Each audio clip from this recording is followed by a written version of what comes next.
Hi everyone, welcome and welcome back to my YouTube channel. My name is CeeChronicles. If you're coming here and it's your first time, my content is mostly fragrance reviews and lifestyle and fashion videos. So if it sounds like something you are interested in, please do consider joining this family by subscribing. To my returning subscribers, thank you very much for coming back. I appreciate you as always. I am here with an attar video. I am doing Middle Eastern fragrances with no oud, okay? But this is going to feature my attar collection, which is my perfume oil collection. And to those who may want to know, I purchase my perfume oils mostly from a company called Arabic Perfume Oil Company, which is I think it's abbreviated as APOR, but I will put a link in the description box, obviously after this video, in case you may be interested in purchasing some of these oils that I'm going to talk about.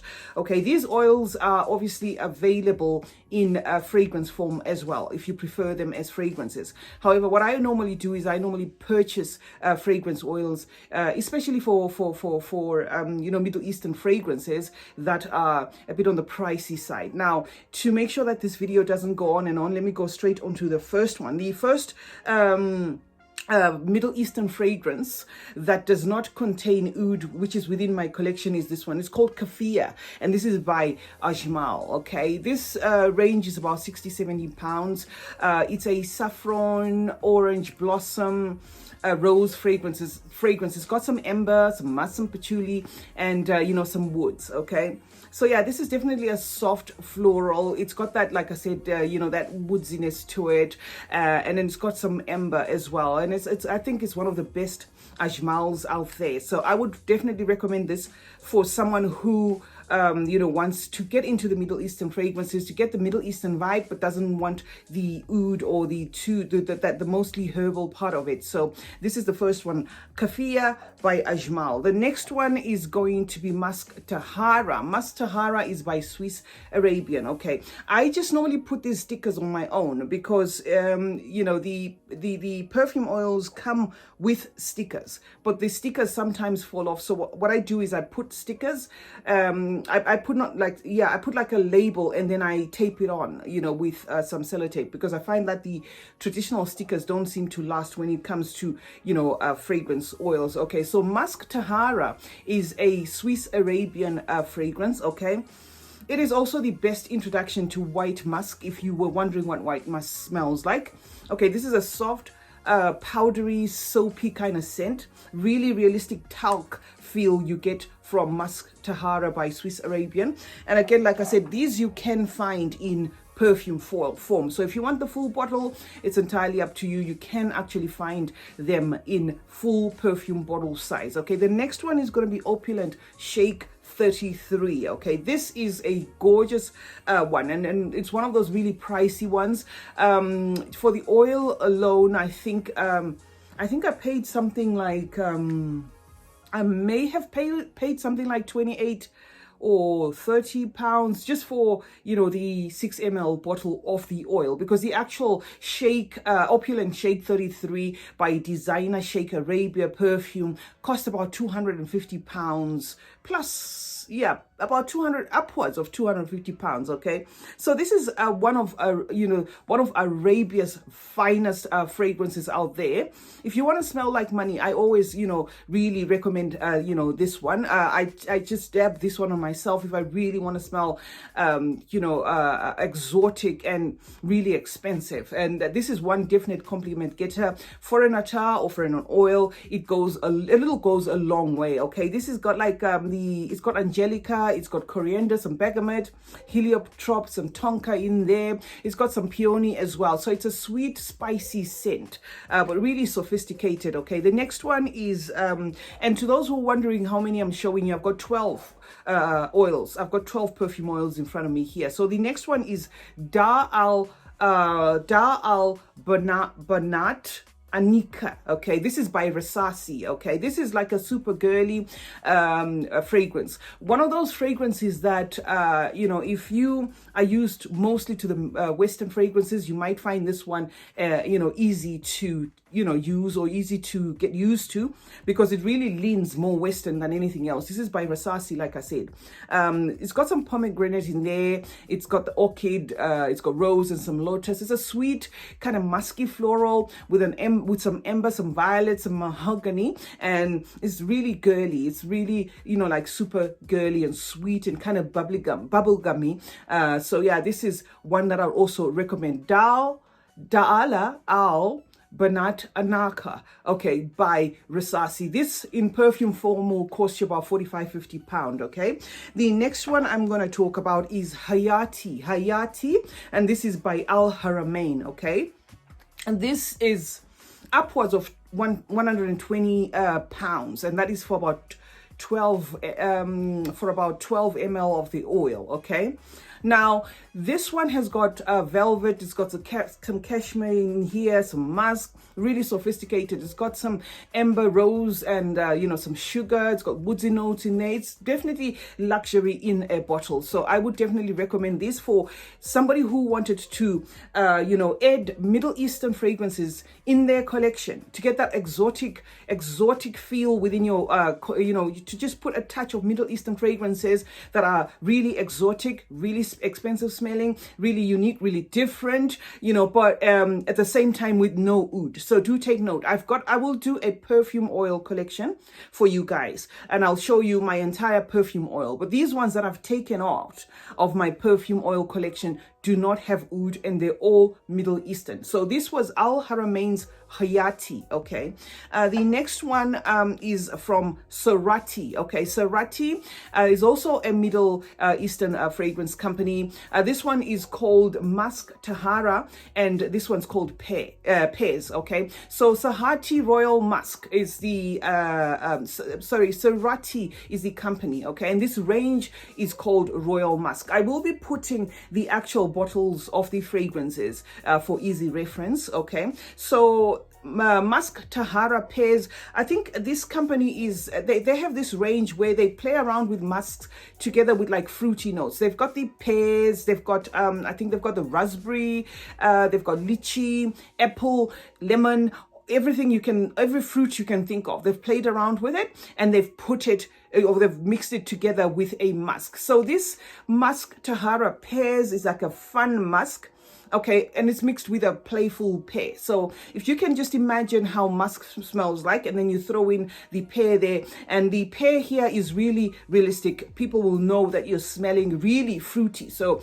these would appeal for those who want to introduce really fruity scents within their collection, and it actually isolates just that one particular fruit, which is the pear, and mixed with the musk, of course. The next one is also from Sorati Perfumes, and this one is raspberry, okay. It's a mixture of, it's called Musk Al Roman, okay, and this one is got a raspberry in it. It's a mixture of pomegranate and the raspberry, and like I said, they do a lot of them as well, and these do not include, or these do not have oud in them, so if you wanted to put your foot into the Middle Eastern fragrance family, but you were a bit put off maybe because you don't like oud, because in as much as oud is a really expensive note, it's really sophisticated, some people just don't take to it. So they would I often get this in my comment section: which fragrances can we buy which are Middle Eastern but don't have oud, okay.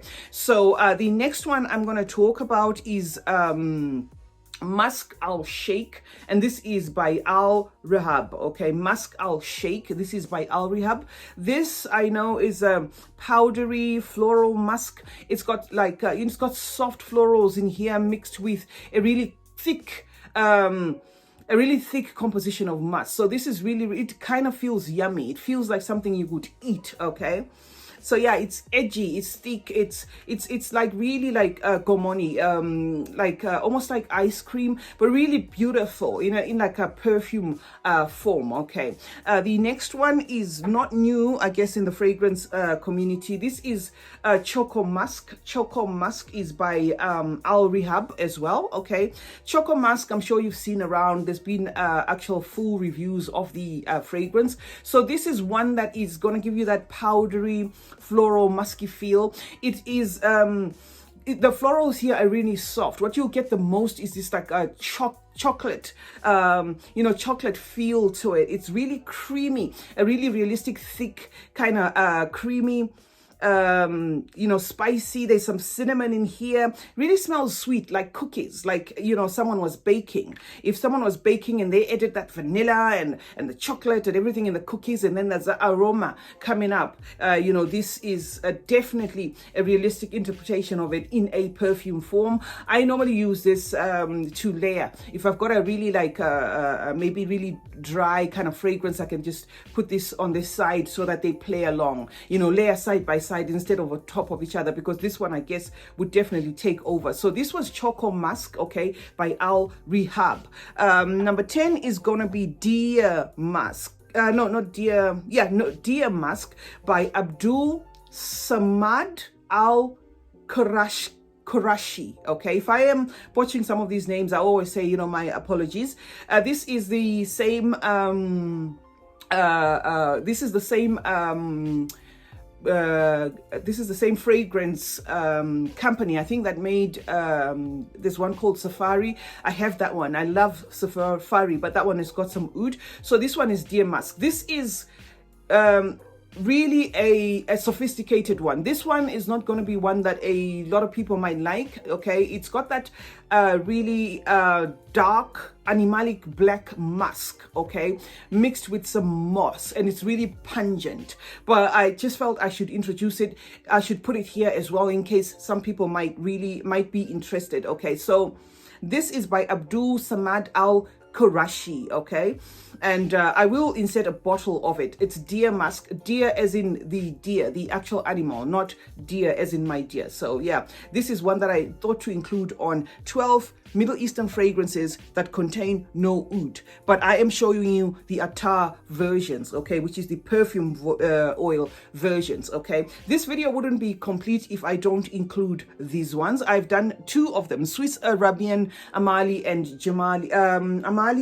Jamila. Okay, so these are 2 by Swiss Arabia. I'm trying to make sure that I don't mix them up here.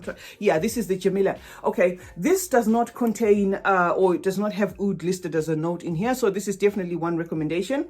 Okay, Jamila is fruity, really fruity. If you like those fruity fragrances, this is for you.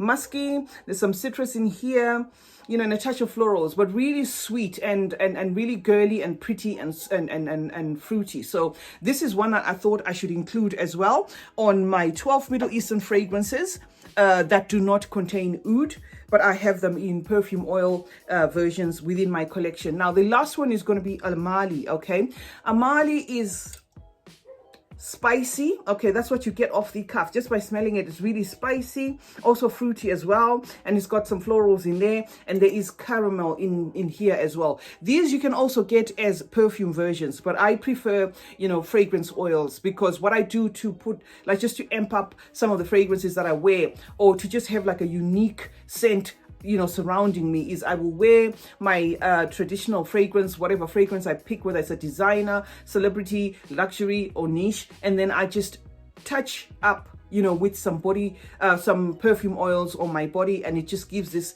beautiful, generally great smelling scent around me. So yeah, that is what I had for you guys. I was talking about Middle Eastern fragrances within my collection that do not contain oud, for those that are interested. Of all these that I've done, the only ones that I've ever reviewed is just Swiss Arabian, Amali and Jamila. So the rest are new. I've spoken about Ajmal, I've spoken about Swiss Arabian, I've spoken about Shaik. So yeah, if it's something that you were thinking of and you wanted to introduce some Middle Eastern fragrances within your collection, but you did not, or you are not interested in that oudi kind of fragrance family, then these are my recommendations. And I will put a link in the description box below of the company where you can purchase these fragrances. It's been your girl C Chronicles. I hope you enjoyed watching this video. Let's meet in the comment section. Remember to like, comment, share, and to turn on post notifications so that you get a notification when I post a video. Remember guys, smelling good is a form of good manners. Cheers.